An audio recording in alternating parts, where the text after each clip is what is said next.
महल थे, सबके द्वार द्वार गए। तो मन में एक शिकायत सूझी, एक हरकत सूझी, क्योंकि नारद तो नारद है, भगवान के यहां बड़ी प्रसन्नता है, सब शांति से रह रहे हैं, इतनी स्त्रियां हैं, कोई लड़ाई नहीं, कोई झगड़ा नहीं, कोई किसी प्रकार का नहीं, संसार तो उलझाया हुआ, इस कृष्ण ने सबको उलझाया हुआ और स्वयं भी यहां शांति से बैठा हुआ है। तो अच्छा ठहरो, रुक्मणी के पास चले गए और रुक्मणी के पास जाकर के प्रणाम किया। रुक्मणी ने बड़ा आदर भाव दिया, सत्कार दिया। देवर्षि नारद जी आए हैं, आओ नारद जी आओ। आगतम स्वागतम सारम, जो बाहर से आता है उसका स्वागत होना चाहिए। वो हमारा अतिथि है, जो आया है वो हमारा आदरणीय है, पूजनीय है, परम। मैंने कल एक बात कही थी, आ गया सम्मान किया गया। तो रुक्मणी के पास बैठे हुए जब भोजन कर रहे हैं नारद जी, तो कहते रुक्मणी तुझे पता नहीं है, आजकल कई स्त्रियां हैं, भगवान की 16,108 ही नहीं और भी है। बोले कहाँ है? देखना चाहती हो? जिनको अंदर से प्रेम करते हैं भगवान, तुम्हें तो दिखावा करते हैं। बोले कहाँ हैं? उनकी आंखों में देखना, उनकी आंखों में देखना। बोले वो नजदीक बैठते नहीं तो कब? बोले नहाने को तो पानी तुम देती हो ना? बोले हाँ। जब वो नहाने लगे ना तो उनके मुंह के पास बैठना, देखना उनकी आंखों। किसी की आंखों में हम देखें तो क्या दिखता है? अपने आप को दिखता है ना।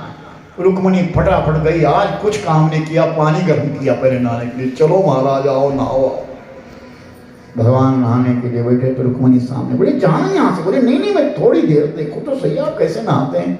और जब गौर करके ध्यान करके आंख में देखा तो अपना ही अश्क आ गया। अच्छा ये बात है, तो कल से पानी यही लाएगी, कल से पानी यही लाएगी, मैं नहीं लाऊंगी। बोले कौन? ये जो आंखों में। भगवान ने कहा रुक्मणी ये तो तू है। मैं कहाँ हूं? मैं तो यहाँ हूं। अंदर छुपा के रखी ना आंखों में। तो भगवान नित्य प्रति सब अपने पूरे सब 16,108 रूप बना करके सब यहाँ भ्रमण करते थे, लेकिन आज अकेले ही स्वरूप धारण करके रुक्मणी के कक्ष में चले गए। जब रुक्मणी के कक्ष में चले गए तो सत्यभामा को जलन हो गई। सत्यभामा देखती है मेरे द्वार तो आज भगवान आई नहीं, और किसी ने नहीं कहा, किसी पटरानी ने नहीं कहा, रानी ने नहीं कहा, लेकिन सत्यभामा मन ही मन में कहती है, क्योंकि नारद जानते थे कि सत्यभामा जलती है। तो नारद जी सत्यभामा के यहाँ पहुंचे तो सत्यभामा ने भी बड़ा आदर सत्कार दिया, चाटुकारिता, मौज आ गई। तो नारद जी से सत्यभामा पूछती है महाराज आप तो बड़े योगी है, सिद्ध है, मेरा एक काम कर दोगे? बोले क्या? कि भगवान रुक्मणी की यहाँ ना जाए, मेरे यहाँ ही रहे। बोले दाने शुभ हो गए। क्या मतलब? बोले जैसा कोई दान करता है उसको ऐसा मिलता है। मैं समझी नहीं आपको। बोले जैसा कोई दान करता है, किसी ने अन्न दान किया हो तो अन्न दान मिलता है, सोना दान किया हो सोना मिलता है, चांदी दान किया हो चांदी मिलता है। बोले तू भी दान कर। बोले मैं क्या दान? बोले कृष्ण का दान कर। बोले दान करने को नहीं बोल रही हूं मैं तो ये बोल रही हूं कि भगवान मेरे यहां रहा, तो मैं भी वही कह रहा हूं कि दाने सब हो गए, अगर तू दान कर सके तो कर। बोले कृष्ण का दान नहीं कर सकता, क्यों करना दान? दान तो कृष्ण तो मुझे चाहिए कि तुझे मिलेंगे, लेकिन एक युक्ति है इसकी। क्या?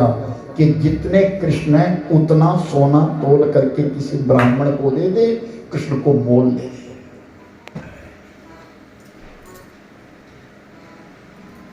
तो बड़ा अभिमान था सत्यभामा को।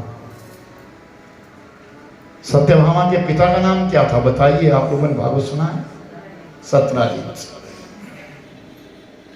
तो सत्राजित के पास समंतक मणि थी, और जो मणि नित्य प्रति 8 बार सोना देती थी और दहेज में बहुत सारा सोना आया हुआ था।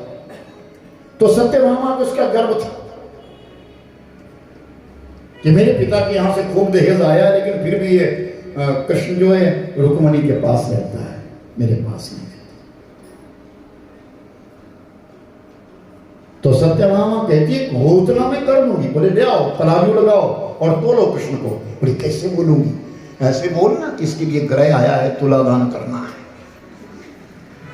जैसे हमारे को बोले तुम बाहर निकल गए, चारों तरफ घूम रहे।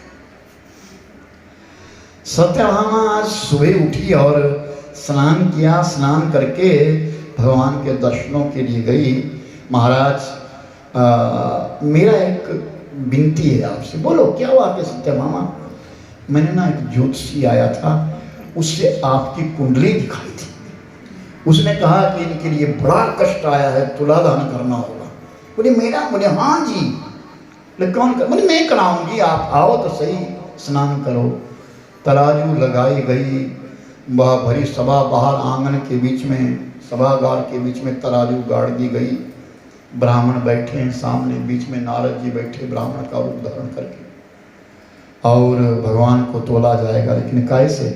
सोने से। सत्यभामा कहती है मेरे पास तो सोना ही बहुत है। और सोना तोलने के लिए तराजू गाड़ दी गई।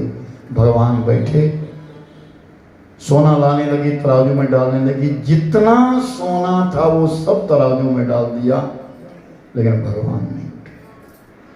तो नारद जी कहते सत्यभामा आप? बोले अब मैं क्या करूं?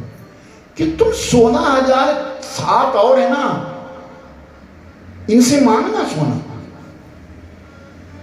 तो सबके पास एक एक के पास जाने लगी, सोना दे दो। अपना अपना सोना सब दे रही है, क्योंकि भगवान को कष्ट है, पति को कष्ट आया है, अपना सोना दे। बोले सोना डालते लेकिन उठते नहीं है। तो नारद जी से फिर कहते महाराज ये तो उठ नहीं रहे। कि तू जानना, एक काम कर, रुक्मणी के पास। बोले नहीं, रुक्मणी के पास नहीं जाऊंगी, जलती है ना उससे, मैं रुक्मणी के पास नहीं जाऊंगी। तो लाना, तो रुक्मणी के पास नहीं जाऊंगी। तो ऐसा कर, द्वारिका बड़ी नगरी है, बाजार है, तुझे सोना कोई तुझे दे देगा। अब सोना कौन दे भाई? बड़े बड़े लाले बैठे पीछे, कौन दे? खत्री बैठे, महाजन बैठे। मन सारा देना, शाम या सा जाने लगे।